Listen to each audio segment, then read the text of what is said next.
greatest digital asset ever created. I'm so glad I accumulated before the space got saturated. XRP the greatest digital asset ever created. Make the haters aggravated, get the spaceship activated. XRP the greatest digital asset ever created. I'm so glad. What's goody everybody? Welcome back to the channel where you get your XRP news, crypto news in general. All right, let's get right into it. XRP is at $2.30 on this beautiful Monday. We have been, fluctuating from 245 to 230. So give or take, in and out, right? One thing I do want to show you guys, well, a few things I want to show you guys. A debt crisis with inflation and monetary reset. There will be winners and losers, no do-overs. So listen up to this. Pretty much talking about buying gold, silver, and also Bitcoin, stuff that the government can't just keep printing. If we're in a sovereign debt crisis, and I think we are, and if we're going to have a lot of inflation, I think we do, and if we're going to go to have a monetary reset, there are going to be real winners and losers. And you're not going to get a do-over. You're not going to get a do-over. It's not going to be like, oh, gosh, I missed it. Maybe I'll, it's like we could wake up one day and the government could say, we're going to a gold standard. We're taking the price of gold up to $20,000. Well, you either own gold and gold mining stocks or you don't. They're going to go up enormously. Same thing with Bitcoin. The U.S. could say we're going to do a strategic Bitcoin reserve and the Bitcoin price could triple. Well, if you don't have any, you don't benefit from that. So there will be, because of the risk of monetary debasement and the fact that there will be no do-over, I would just strongly encourage all of your listeners to have some allocation of their wealth into things that the government can't print. The government can't print gold, government can't print silver, government can't print Bitcoin, and the government can print dollars, and they're going to print a shitload of dollars, in my opinion. They're going to print a shitload of dollars, in my opinion as well. I've been always talking about buying, gold, silver on this channel as well, not just Bitcoin, not just crypto, real estate as well. So make sure you diversify your income, but hey, still be very focused on what your biggest bag is, right? I also want to put in this. This is Eric Trump, pretty much Donald Trump's son, right? He talking about financial systems pretty much screwing him over as he wanted to purchase other coins off of banks. So listen to this. So this may be my favorite question of all, and I think everybody in here probably knows that Trumps aren't very good at biting their tongue, so I'm just going to be very direct. The modern financial system is broken, guys. It's absolutely broken. It's slow, it's expensive, it's antiquated, and it's broken. I run one of the greatest real estate companies in the world, and there's not a single Friday, and I say this all the time, that goes by where I'm not waiting for a swift wire transfer to come through at 4 o'clock in the afternoon, either sending one out or waiting for one to come through. Yet, the same night while drinking a glass of wine with your wife, you can send out $1 million worth of Bitcoin. It can hit somebody's wallet 3 seconds later if you wanted to do it, right? There's a massive disconnect between the technology of crypto and the technology of the biggest banks around the world. Second of all, so many of those banks have been weaponized. And I was, case in point, I was probably the most canceled person for doing absolutely nothing wrong, only because we had a political view, and a political view that might not have been popular with some of the big financial institutions. And guys, they came after me like I was a dog. I was a guy who never missed a loan payment. I was a guy who, had the greatest assets in the world, was incredibly under-levered. Operated a great company. It just always did the right thing, never got into trouble, no commas out of place. And they canceled us like we were a piece of, I wish I could say it, and it was really interesting. I would have never fallen into this world. I mean that. I just would have never fallen into this world if the very same people who were attacking me for no reason happened to be the same people that were attacking all of us really on the stage, all of you, everybody out in this audience. How many people out there lost accounts from the biggest banks because, everybody's raising their hands, right? You lost accounts to the biggest banks because you happen to like buying Ethereum or Bitcoin.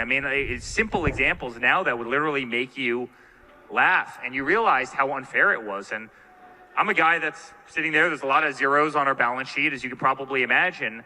If they could do it to us, believe me, they can take down the guy that doesn't have the financial wherewithal, that doesn't have the balance sheet that we have. And it's so fundamentally unconstitutional. It's so fundamentally improper. But I looked at my wife one day and I said, we went to buy a house, and this was under my father's first term, where interest rates were 2%. And And I go, listen, honey, we'd be schmucks not to go out and take a loan, right? You know, you're borrowing effectively free money. And they put me through 120 days of nonsense, paper forms, you know your customer reports. I'd been banking with that bank for 25 years. They knew that my assets exceeded the value of the house by many times. They made my life absolutely hell. And I'm sitting there saying, how can this be? I mean, why is it that, again, using Bitcoin, why is it using Ethereum, why is it based on using USD1, you can transfer millions, billions around the world instantaneously? Yet if I want to pull out a couple of bucks because I want to buy the dream house with my partner, I can't do it. Guys, our financial institution is screwed up. SWIFT is screwed up. It doesn't work. It's behind the times. Bankers have not kept up with technology. They have not. And by the way, bankers have been punitive to all of us, to so many people in this. And by the way, if they're doing that in the United States of America, you know what they'll do in third world countries? And that's what made me fall in love with these people. That's what made us fall in love with this interest, with this community. Again, we were a family that only bought hard assets. I mean, we didn't believe in the things that you couldn't see that were, you know, kind of opaque to. And all of a sudden you realize that those were actually the most valuable assets because of all the safeguards that come with it, that they're cheaper, that they're faster, that they're more transparent, they're more modern. They can't be set on fire. They can't disappear. They can't disappear based on corruption. They can't be devalued. And I love it. I love this industry and I love the people. You know, they say, there's a famous saying that sometimes the enemy of your enemy is actually your best friend. That was the Trumps with the crypto community, and I think the banks made the biggest mistake of their lives. All right. Drop in the comments if you agree, disagree. I personally have had, you know, situations where I was debanked because of the simple fact that I was trying to purchase cryptocurrency on a exchange. And, you know, when you continuously doing it, you know, maybe every week, every other day or something like that, yeah, they flag your account, right? So that's what he is pretty much mentioning. And I have also been a victim of that, obviously, as well. But it's just so funny to me when I'm not trying to be like in like the race card out there, but it's like, you know, when you're privileged all your life, he already talked his shit. He's like, yeah, I have $0 on my bank account, right? When he's privileged all his life and someone tells the privileged no, it's like, oh, now it's a problem because now I'm privileged and why are you telling the privileged no? And I'm not putting race card out there, but hey, it wasn't a big problem when he's getting different loans and mortgages and rates and appraisals for these homes. And I'm just putting it out there. When my race, we can't get those different bank loans or, you know, things like that. But it's a problem when they debank you and you got all this money in your bank account. Hey, I want to hear your guys' thoughts. I'm not putting the race card out there, but I'm just saying when the privilege gets told no, it hits a little different. And now everybody wants to be on one side of the car when we all should be getting frustrated, right? You gotta love it. You gotta love it. All right. COINBASE is one of the biggest names in crypto, is dealing with a serious mess. And a recent cyber attack target the company's internal systems through I've also feel like I've been a victim of this because you guys let me know as well, because I know for a fact, like every single, like I have a Coinbase account, but I don't have any money on my Coinbase account because I necessarily don't like Coinbase too much. No shade to Coinbase, but you know, they were here first. So it's like they're the Bitcoin of the exchange space, right? But every 5-6 days, like I'm always getting a Coinbase like text message. I don't open them, but it says like, oh, there's an alert, you know, someone's trying to hack your account, or, you know, they're trying to reset your password. So make sure you guys look out for this kind of stuff. You know, when things are very, very like unfamiliar, definitely try to make sure you don't like open it or send your keys out to anybody. Okay. All right. So I want to put in this is shout out to Digital Asset Investor. We're going to get bill done on Monday, lock in. So I want you guys to see this. Today is Monday. Crypto finally at the brink, right? We're gonna get a bill done on Monday finally at the brink of institutional adoption. Right. And, we have built our company for this moment. And so crypto finally. Let's see what the bill is, and hopefully today it gets done. All right, so the PetroDollar 2.0, just I definitely want to hear. This is James Richardson. He pretty much talks about Well, you're right. gold but, and silver and they stuff. are correct, but that's the point. That's why it's time for PetroDollar Accord 2.0. Let's get back to where we were, and that's one of the reasons the president is in Saudi Arabia meeting with MBS. So yeah, but you're right, Steve. But the amount of Chinese yuan that the Saudis took for oil is minuscule relative to the overall market, and they don't want the yuan. Like what are you going to do with the yuan? I mean, buy some Chinese manufactured goods. Fine, they don't even need that many. But this is the Saudis' way and the Emirates way of signaling the United States, hey, you better get back to being our friend. You better get back to giving us a security umbrella, and you better get back to maintaining the value of the dollar. And then we'll, as I say, that's why I call it PetroDollar 2.0. It does need refreshment. It was never a treaty, by the way. It was a memo, which at least at the time was classified. I think that's ever been revealed. But you don't need a treaty. You just need a firm handshake, and they can trust Trump. But that's one of the reasons he's there.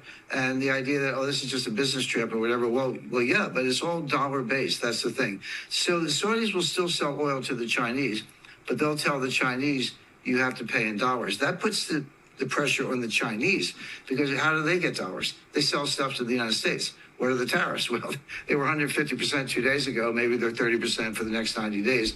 But this is a very complex game, and the Russians are involved. But the U.S., by strengthening the relationship with Saudi Arabia, going to PetroDollar 2.0, puts the pressure on China to basically reduce their tariffs and meet some of Trump's requirements. Otherwise, they don't have a source of dollars. They don't have a source of dollars, and it's all about the dollar bills, y'all. All about the money. All right. SEC Commissioner declares XRP the only crypto with true regulatory clarity. Listen up to this 30-second clip. Tokenization cannot reach its full potential without legal clarity. Issuers and transfer agents continue to be unsure about whether a crypto network can be the master security holder file or a component thereof for purposes of the Exchange Act's transfer agents rules, and even where state law has expressly provided or contemplated the use of a crypto network in connection with the maintenance of securities ownership records. Further, the Commission's special purpose broker-dealer statement, which defines crypto asset security to encompass any security. All right, that was like a 30-second clip. I'm not too sure. Pretty much she was just mentioning that, regulatory clarity needs to be done in order for crypto to continue, right? So I want you guys to see this real quick, because I thought this was kind of funny. But it's not like I have some grand belief in it. It's just, it's $2 now. So pretty much he was just saying like, hey, he's been working so hard all his life, and now, these Bitcoiners and crypto people are buying up everything. I remember I was trying to buy an apartment in Miami, and I got outbid by Crypto Pro. And I'm just like, that bastard. He just bought, he heard about Bitcoin when it was, I don't know, $8, $7. It's up on 100. I've slaved for 20 years, and he just outbid. So yes, there's 100% of FOMO on everything. I think that's the meme coin. That's general. I mean, I don't know Bitcoin. I don't know if there's as much FOMO now. It's so established, but like that's why I'm in XRP. Like that it's FOMO. It's not like I have some grand belief in it, but it's what, $2, 40 cents or something like that. It's like, what if that's the next Bitcoin? So FOMO, I think. What if that's the next Bitcoin? FOMO is real, man. FOMO is real. So I want you guys to FOMO into Bitcoin XRP as well. But I'm not a financial advisor. Make sure you guys like, subscribe to the channel. I mean, hey, make sure you guys send this to your family and friends, because don't wait till it happens. Don't wait till it happens. I'm out. Peace.